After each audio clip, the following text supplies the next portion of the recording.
I have been in the automotive industry about 15 years through various parts of it. And most recently, I have become the director of marketing and brand sales for a company called Team MX. We work with tier one, tier two, and tier three providers in the automotive industry. We work directly with a lot of tier one original equipment manufacturers on their marketing initiatives and their websites, SEO, SEM, even some video production at times. But our main focus has been on websites in this last 6 months and really coming out into the forefront for the industry to help them understand how different our platform and our solutions are. We've been a best kept secret for a lot of the bigger players in the automotive space, as we've done fulfillment work for many of the largest names out there. And for us, it's new to be going direct to dealer. What I started to notice is that the organic word of mouth type of referrals, people's connections, right? Like people are tired of just seeing paid ads, and the trustworthiness, the authenticity, the authority, everyone saying the same thing, but who's actually legitimate in their claims. I also noticed a lot of the bigger players in the auto space, as soon as we started publicly advertising that we had the fastest website platform in automotive, a lot of these legacy players started updating their verbiage to say that they're the fastest, yet they have no data to back that up. And so for me, that became even more important to focus on the organic route. The WOM effect is what I like to call it, the word of mouth effect. We have a lot of case studies proving how a faster website speed can impact their SEO, can cut their cost per clicks in half, that it's what the users expect, that automotive retail is retail. All of these third-party tools, like a standard dealership website can have anywhere from 10 to 30, sometimes more additional scripts and tools, whether that's chat or tracking on them. They don't perform as well on a bulky, clunky, slow website.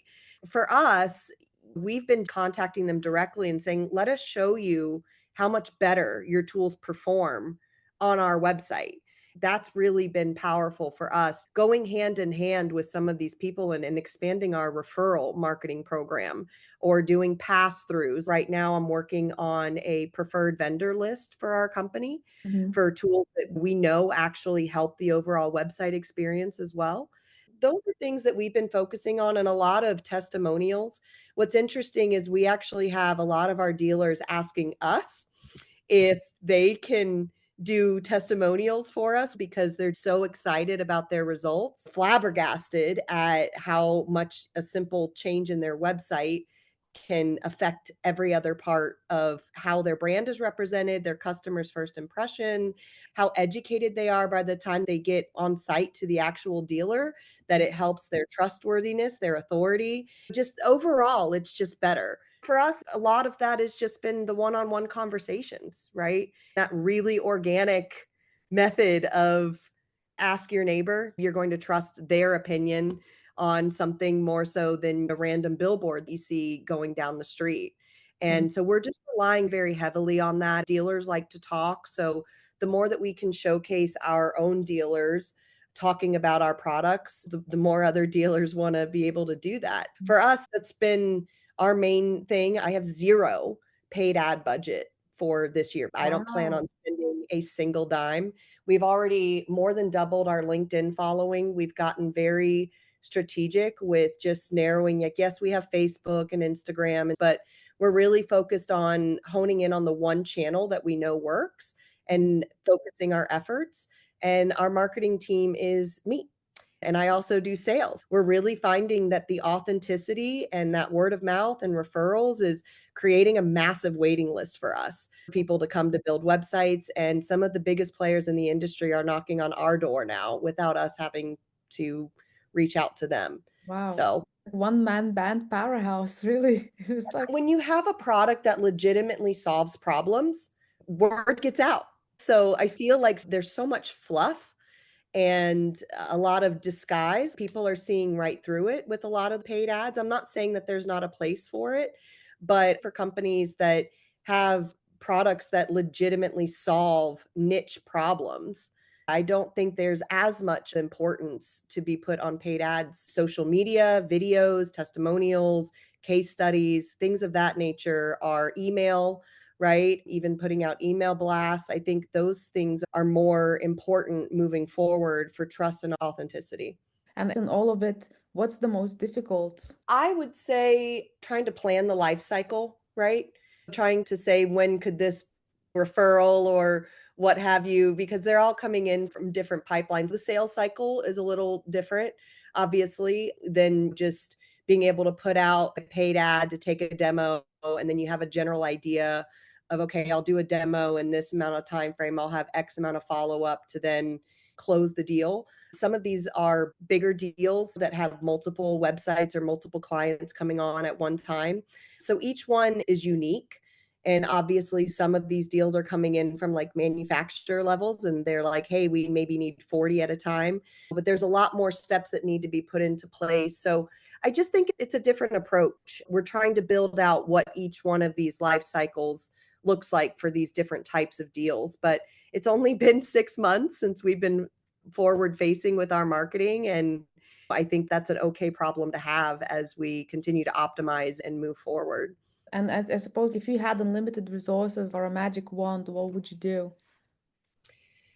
I would hire 20 new developers to keep up with the demand. My biggest problem right now is making sure we can scale properly and effectively to maintain authenticity. I don't want to lose that at all. And I don't want the quality of work to suffer. Making sure that every statement in our advertising and marketing is 100% true Mm, is of utmost importance. There is no fluff whatsoever. mm, Everything can be backed by data and making sure that statements talking about like our support and not just being the fastest in automotive. That's something else that our dealers are experiencing is a lack of fast support with scalability.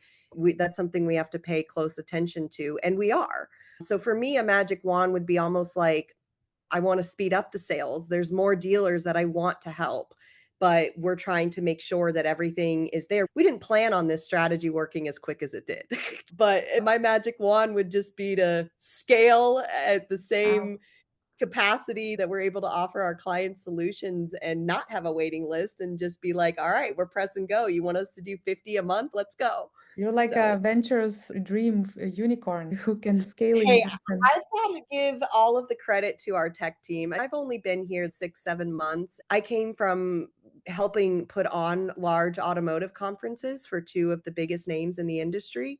I got to hear how many problems dealers are having as they talk about their marketing strategies, photos, leads, and all the tools they use. This website platform solves so many issues that people don't realize. It's a foundational core item that cannot be skipped over with the importance and detail people need to give it. Having a product that truly works and solves problems Mhm. is just, it's amazing what happens when you're not trying to build value into something that maybe works, but something that does work. That's really interesting. And do you have anything else to add while we're in this headspace of organic growth?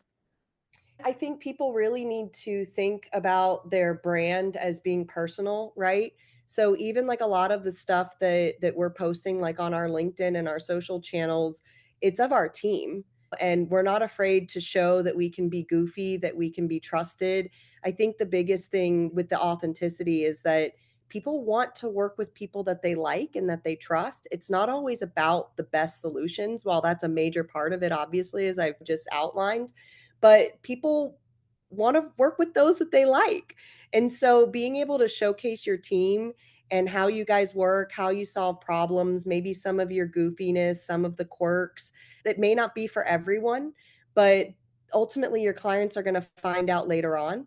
So I think as long as people are showcasing, yes, your case studies, yes, your results, when they're taking the organic route, it's don't be afraid to show off your company and your team's personality to really build that trust and that rapport to go with everything else that you're backing up. I look at some accounts and I see all these wonderful posts talking about all these great results, and they all may be true, but I don't ever see a single soul of who's doing anything there. And it's who are you, right? If I'm going to trust you with one of my core things to help my business, and I know I'm gonna have to deal with you every week or several times a month.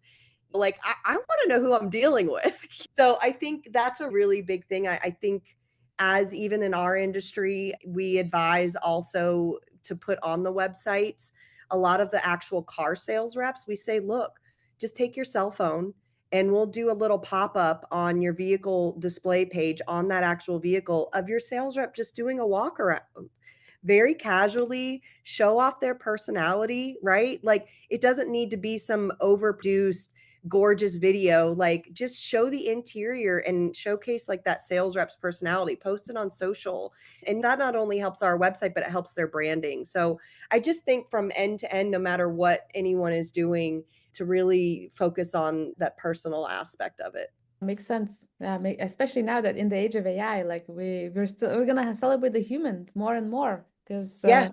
Yeah, and AI shouldn't be discounted, but I was actually just talking with a preferred provider of ours that does chat, and they do a really good job of showcasing their team, but they have actual humans chatting with people, like, from the website, but then those humans use AI to back up, like, those conversations, but it's not an AI chatting with you, and I think blends like that are going to be moving forward the same way that we use it to analyze, like, our marketing and our organic data on how to improve, but yes, the human aspect cannot be lost at all. yeah, Even like this time with you is different over a video than it would be just emailing back and emails. forth. That's no Yes, soul in the email, that's for sure. right, exactly. But yeah, that's really interesting. I'm really happy that you made an exception to share these views. I'm certainly like gonna like try and highlight like a lot of these with this different campaigns